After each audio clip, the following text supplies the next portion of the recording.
기도하시겠습니다. 하나님 아버지, 저희가 이 아침에 주님의 사랑 안에 살고 있음을 감사하는 찬송을 드리게 하시니 또한 감사드립니다. 하나님의 사랑 안에 있다고 하는 것은 지난날 모든 시간들이 하나님의 은혜 가운데에 있음을 고백하는 것이요, 또한 이제 살아갈 모든 삶의 시간들이 하나님의 예비하신 은총 가운데 있음을 소망하는 믿음을 주셨사온즉 이 믿음으로 온전히 믿음 생활 잘 할 수 있도록 도와주시고 또 소망의 날들을 살아갈 수 있도록 저희들을 인도하여 주시기를 간절히 기도드립니다. 저희들이 세상을 살면서 이 믿음의 사람으로 살아간다고 하는 것이 때로는 참 고통스럽고 미움을 받고 그리고 오해를 받을 때도 참 많이 있습니다.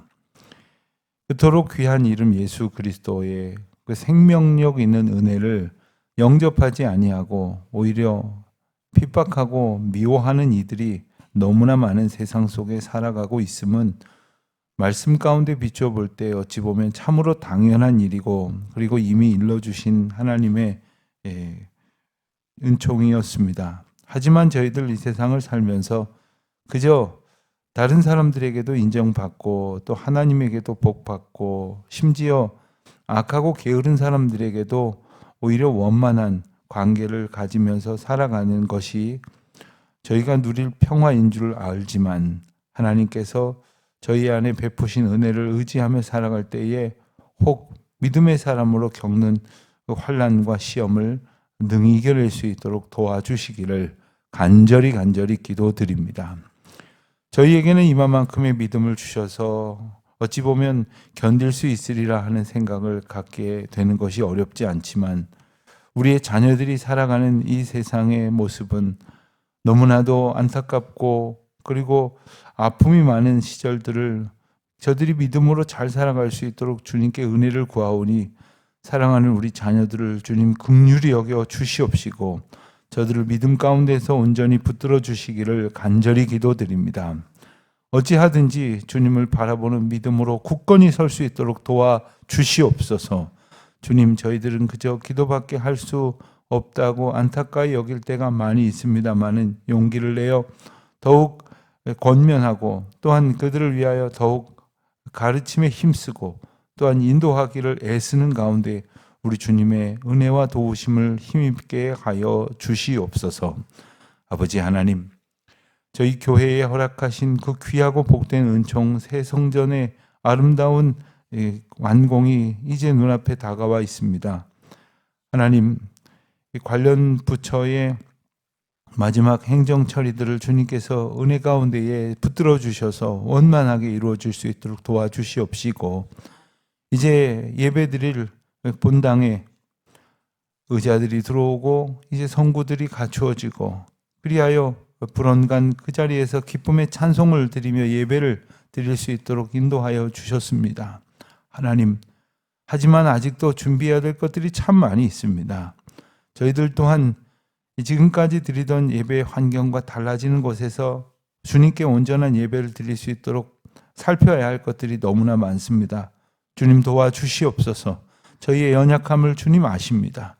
주님 일일이 간섭하여 주시옵시고 저희들이 미련하여 일찍이 준비하지 못했던 것들 하나님께서 일깨워 주셔서 성실과 인내로 잘 감당하여 준비케 도와주시옵소서.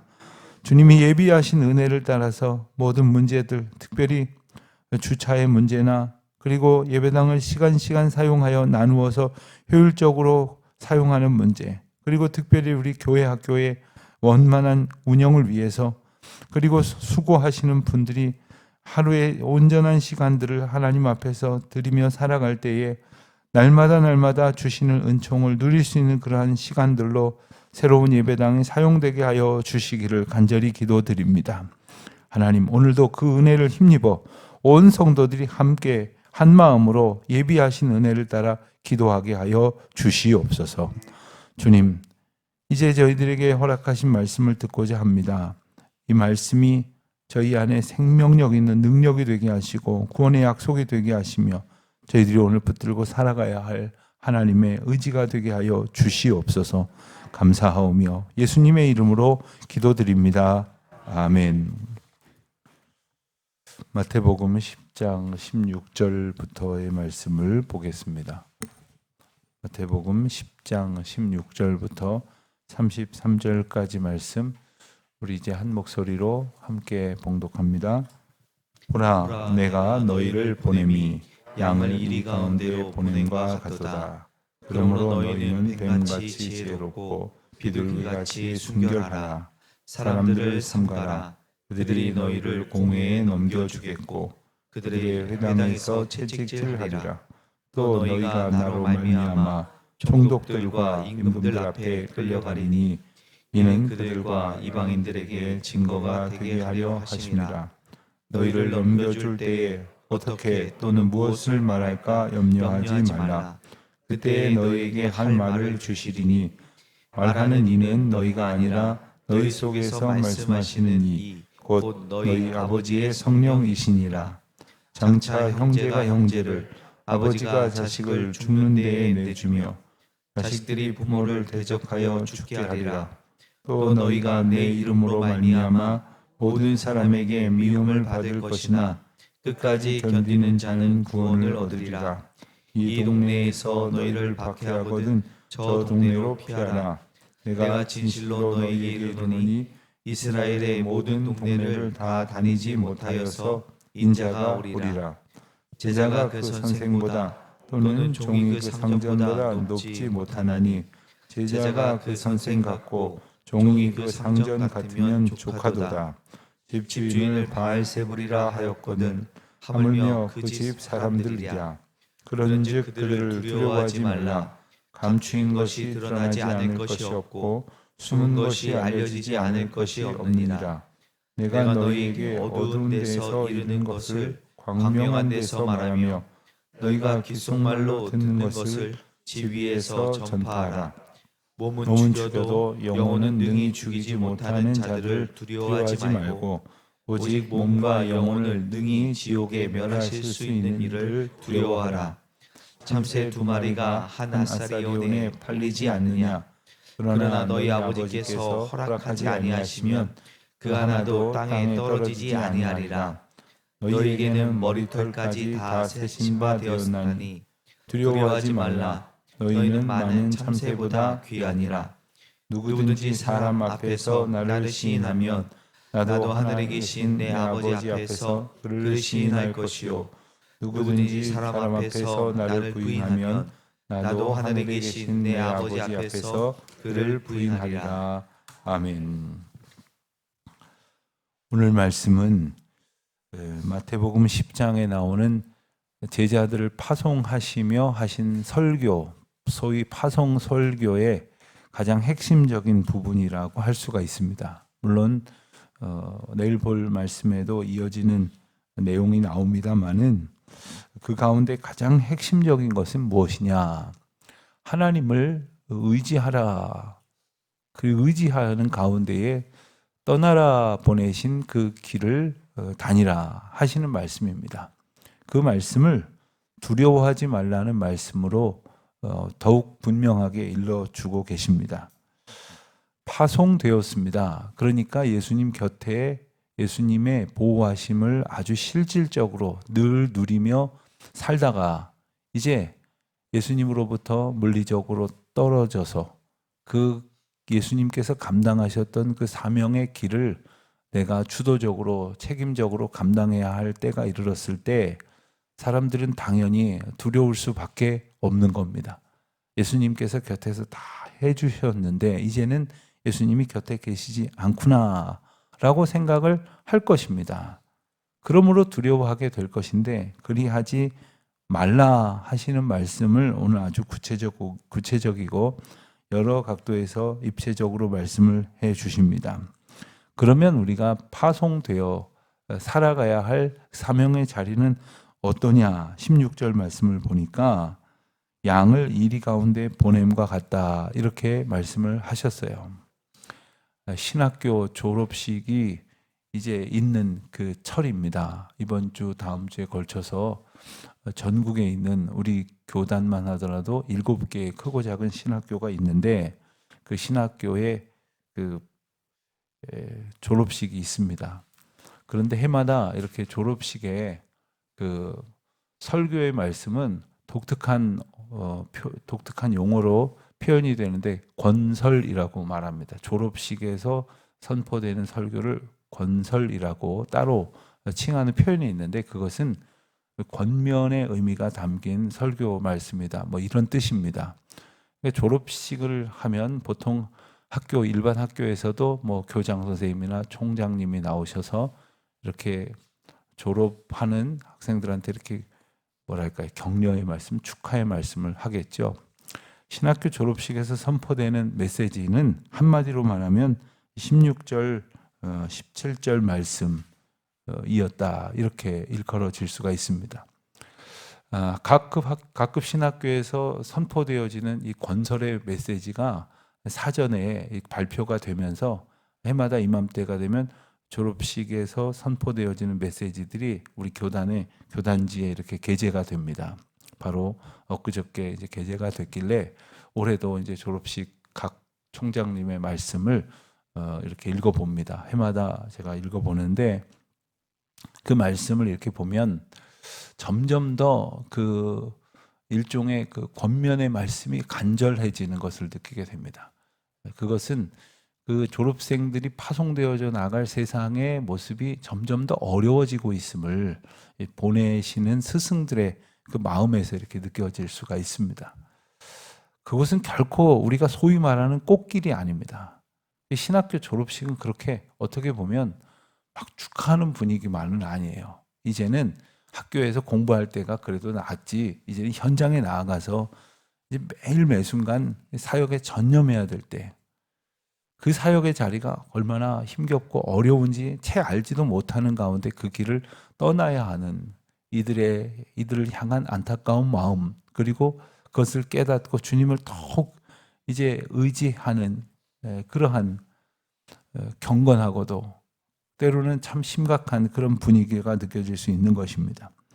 그러나 두려워하지 않을 것은, 그렇기 때문에 참 두려울 일이 많지만 두려워하지 않을 것은 무엇이냐 하면 예수님께서 보내놓고 끝내시는 게 아니라 예수의 영이 그들과 함께하고 있기 때문입니다. 그들이 가고 우리가 파송받아서 사명을 감당해야 할 그곳은 비록 이리 가운데로 보내어지는 것 같지만 하나님께서는 우리에게 뭘 주셨냐면 지혜로울 수 있는 은혜와 순결할 수 있는 능력을 주셨습니다.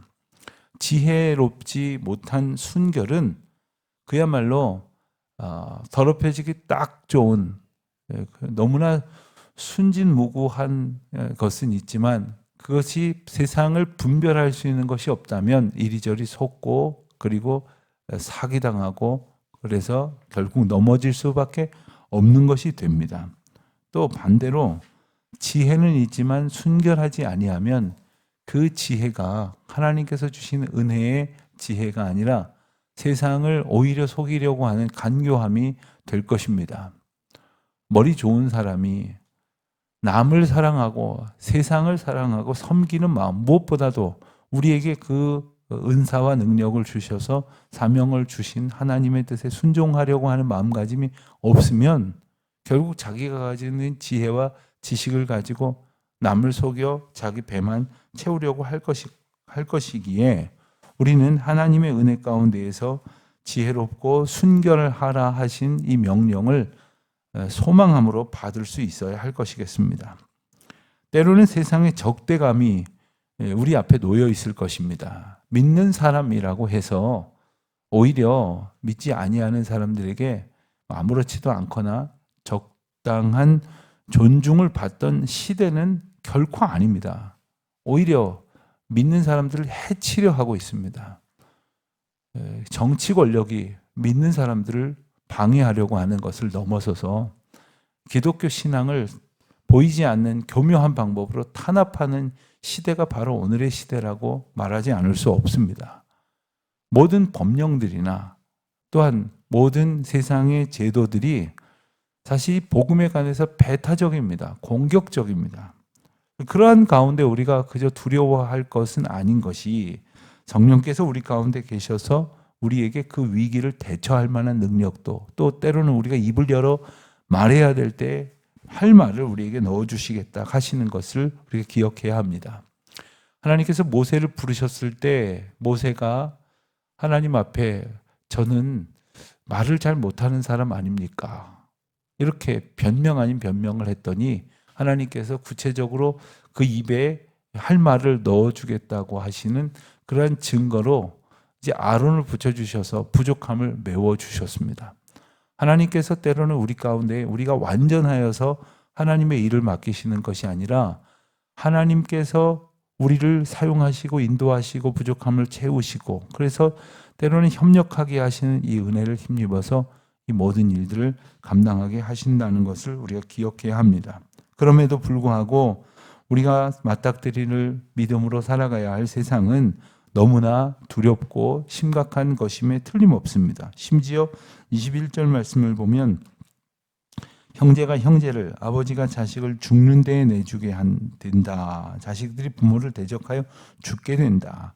또한 모든 사람에게 미움을 받을 것이다 라고 말씀을 하십니다. 하지만 끝까지 견디는 자는 구원을 얻으리라고 말씀을 하시고 우리에게 이 구원이라고 하는 은혜와 또한 우리가 살아가야 할 사명의 상관관계를 분명히 말씀하십니다. 세상에는 더러 이런 분들이 있습니다. 누구에게든지 좋은 소리 듣고 싶어 하는 사람이 있습니다. 누구에게든지 좋은 사람이고 싶어 하고 칭찬을 듣고 싶어 하고 환영받고 싶어 합니다. 대체로 이런 경우를 착한 사람 신드롬이다. 뭐 이런 표현을 심리학적으로 쓰기도 하는데 누구에게도 괜찮은 사람이고 싶고 착한 사람이고도 싶은데 실상 그럴 수가 없지 않습니까? 여기 전혀 다른 주장을 하고 있는 사람들이 있습니다. 어떻게 양쪽으로부터 지지를 받을 수 있겠습니까? 어떻게 양쪽으로부터 인정을 받을 수 있겠습니까? 그렇다면 우리가 어디에 인정을 받아야 하느냐? 이것을 깨달아야 하는 것입니다. 모든 사람에게 인정받고 칭찬을 받으려면 정말 이리 붙었다 저리 붙었다 해야 되고 때로는 이렇게 말하고 저렇게 말하고 때로는 자기 생각을 뒤집고 심지어 믿음의 신념을 이리 뒤집고 저리 뒤집고 해야 될 것입니다. 믿는 사람들과 함께 있을 때는 믿음의 사람처럼 행동할 것이다가 믿지 아니하는 사람들 틈에 섞여가지고서는 전혀 믿음 없는 사람처럼 그렇게 살려고 할 때도 있을 것입니다. 그러나 믿음으로 살아간다고 할 때에 때로는 세상으로부터 미움을 받을 수밖에 없다고 하는 것. 미움받을 용기라는 제목의 책이 있는데 사실 그건 기독교 신앙의 오늘 본문에 관련된 그런 내용은 아닙니다. 신앙적인 것과는 상관이 없는 것입니다만은 그 제목은 참 우리가 생각해 볼 만한 그러한 소위 그 개념이라고 할 수가 있겠습니다. 우리가 세상을 살면서 미움을 받을 수밖에 없는 그러한 신앙적 절대성을 가지고 살아간다고 했을 때 기꺼이 그 미움을 받을지라도 그 믿음의 길을 온전히 걸어야겠노라 하는 그러한 담대함 속에 있어야 한다는 것이고 그것은 주님이 우리와 늘 함께 하심을 고백할 때에 정말로 아무 문제가 되지 않을 것이라는 것을 기억해야 합니다. 28절 말씀을 보면 우리가 정말로 무엇을 두려워해야 할지를 일깨워 주시는 말씀이 나옵니다. 우리가 정말로 두려워해야 할 것이 무엇입니까? 그것은 바로 이 몸과 영혼을 능히 지옥에 멸하실 수 있느니 온전한 권세, 진정한 세상의 주권자가 되시는 하나님을 경외하는 마음, 그리고 하나님의 뜻을 가장 중요하게 여기는 마음입니다. 때로는 무엇을 중요하게 여길까? 그래서 어떠한 흐름과 규칙을 따를 것인가에 관한 혼란이 우리에게 참 많이 있습니다. 세상의 법도가 있지만 하나님의 법도가 있습니다. 그것을 우리가 꼭 지키려고 노력을 해야 합니다. 언젠간 노회에서 경론이 벌어졌습니다. 그 경론이 벌어진 것은 그 어느 교회의 문제를 가지고 그 교회가 그 문제를 세상 법정으로 끌고 갔어요. 세상에다가 송사를 하게 됐다는 말입니다. 그런데 그 세상 재판의 방식은 성경적이지 않습니다. 성경하고 아무 상관이 없습니다. 세상의 법리 혹은 판례를 가지고 재판합니다. 그러다 보니까 이 성경이 가지고 있는 가치와 어긋나는 판결이 나왔습니다. 심지어 우리 교회가 가지고 있는 법과 배치되는 결론이 나왔습니다. 그러니까 이 세상을 사는 가운데 이 법을 우리는 따라야 한다고 주장하면서 이것이 현실법이기 때문에 이대로 해야 된다고 주장하는 분들의 목소리가 막 크게 석상에서 나왔습니다. 그랬더니 사람들이 그래야 되나? 그게 맞나? 하긴 우리가 이 대한민국 국민으로서 이 법을 또 지키긴 해야 하지. 이런 생각이 막 헷갈리고 있는데 신학교 교수로서 노회원인 한 목사님이 딱 나가셔서 아주 짧게 이렇게 말씀하신 거예요. 우리는 하나님의 백성입니다. 하나님의 법 이외에 어떤 법도 우리에게 앞설 수 없습니다. 그러고 들어가셨어요. 당연한 것인데, 너무나 분명한 것인데 우리가 세상에서 막 벌어지는 일들, 막 소리 높여 외치고 있는 일들을 보면 정말로 헷갈리는 거예요. 그 말이 맞는 것 같은 거예요. 그러나 정말 두려워해야 될 것이 무엇인가? 정말로 따라가야 할 것이 무엇인가? 그렇다면 하늘의 법도는 무엇일까요? 하나님의 법이 무엇인지를 우리가 그래서 놓치지 말아야 됩니다. 왜 헷갈리느냐? 세상의 법은 뭔가 분명하게 큰 소리로 내게 들리는 것 같은데 하나님의 법도를 우리가 희미하게 알고 있기 때문입니다. 분명하게 묵상하지 못하고 있기 때문에 그렇습니다.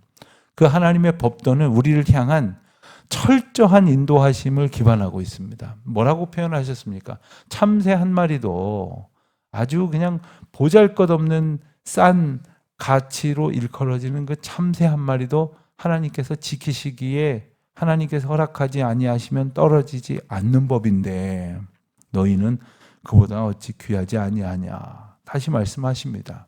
이미 6장에서 우리는 드레핀 백합화를 보면서 공중의 새를 보면서 우리가 얼마나 하나님의 은혜 가운데 소중히 여김을 받으면서 살아가고 있는지를 말씀을 하십니다. 그렇기 때문에 우리에게 필요한 것은 바로 우리를 인도하시는 하나님의 주권성에 대한 겸손한 태도만이 필요한 것입니다. 그러면서 오늘 말씀에 참 중요한 구절이 나오는 것이 32절에 보면 누구든지 사람 앞에서 나를 시인하면 나도 하늘에 계신 하나님 앞에서 그를 시인할 것이요 나를 부인하면 나도 그를 부인하리라 이렇게 말씀을 하십니다. 신앙이라고 하는 것은 꽁꽁 숨겨두고 아무에게도 드러내지 않을 그런 비밀이 아닙니다. 신앙은 공개적으로 나의 모든 것을 온전히 지키면서 선포하고 고백하고 시인해야 될 문제입니다. 왜냐하면 하나님은 그럴 만한 분이실 뿐만 아니라 우리의 인정과 시인을 통해서 하나님의 이름이 높여지고 전파될 것이기 때문에 그렇습니다. 어떤 분은 그런 분들이 있어요. 집 안에 가령 연로하셔서 출입조차 못하시는 어르신이 계신데 아주 가까이에 교제하고 있는 사람들조차 집 안에 그 어르신이 같이 사신다는 것을 모르는 경우가 있어요. 말하지 않는 거예요. 집에 참 그 골칫덩어리인 자녀가 있다고 해서 그 자녀 이야기는 쏙 빼고 말 잘 듣는 그 아이 하나만 얘기해서 저 집은 아이가 하나인 줄 알았다. 이런 이야기를 때로는 하는 경우들도 있어요. 내게 좀 아픈 손가락이고 힘들고 그렇다고 해서 말하지 않게 되어지는 수가 더 많을런지는 몰라도 우리가 그것을 부인한다?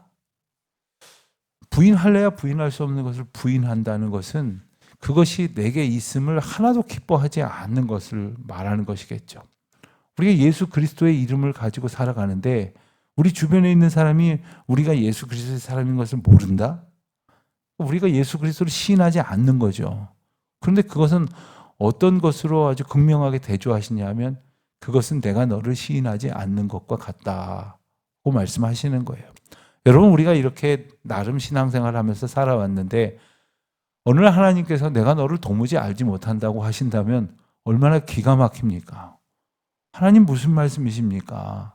제가 매일 새벽 교회 가서 기도하고 매일 하나님 앞에 말씀 묵상하고 그 말씀대로 살려고 열심히 애를 썼는데 그게 무슨 말씀이십니까? 한다면 오늘 이 구절을 우리가 기억해 볼 필요가 있겠습니다. 그렇다고 뭐 맥락 없이 아무 때나 우리가 막 뭐 앞뒤로 십자가가 새겨진 옷 입고 돌아다니라는 얘기가 아닙니다. 하나님께서 특별히 그리스도의 이름을 증거해야 될 때, 증거할 수 있는 기회를 주실 때, 그 은혜의 때를 살 때에 내게 허락하신 하나님의 놀라우신 은혜와 사랑을 온전히 시인하고 찬송하고 고백할 수 있는 삶, 그 가운데서 주님은 영광을 받으실 것이고 우리의 믿음은 더욱더 확고해지게 될 것입니다. 오늘 우리는 그리스도를 시인하고 그리고 고백하고 나의 주 나의 하나님으로 찬송하며 살아가는 삶인지 겸손히 돌아보면서 오직 우리 가운데 높임을 받으실 분은 오직 한 분 예수 그리스도이심을 기뻐하며 찬송하는 저와 여러분 되시기를 축원드립니다. 하나님 아버지, 오직 하나님만 두려워하게 하여 주시옵소서. 하나님을 의지하여 세상을 결코 두려워하지 않을 담대함을 얻게 하여 주시옵소서. 세상에서 부질없는 것들, 썩어질 것들, 아무것도 아닌 것들을 두려워하는 나머지 주님을 바라보는 믿음에서 멀어지는 일이 없게 하여 주시옵소서. 오늘도 그 믿음 허락하신 주님을 찬송하오며 높여 부르는 가운데에 주님의 영광이 우리 삶에 가득한 날 되게 하여 주옵소서. 예수님의 이름으로 기도드립니다. 아멘. 하늘에 계신 우리 아버지, 아버지의 이름을 거룩하게 하시며 아버지의 나라가 오게 하시며 아버지의 뜻이 하늘에서와 같이 땅에서도 이루어지게 하소서. 오늘 우리에게 일용할 양식을 주시고 우리가 우리에게 잘못한 사람을 용서하여 준 것 같이 우리 죄를 용서하여 주시고 우리를 시험에 빠지지 않게 하시고 악에서 구하소서. 나라와 권능과 영광이 영원히 아버지의 것입니다. 아멘.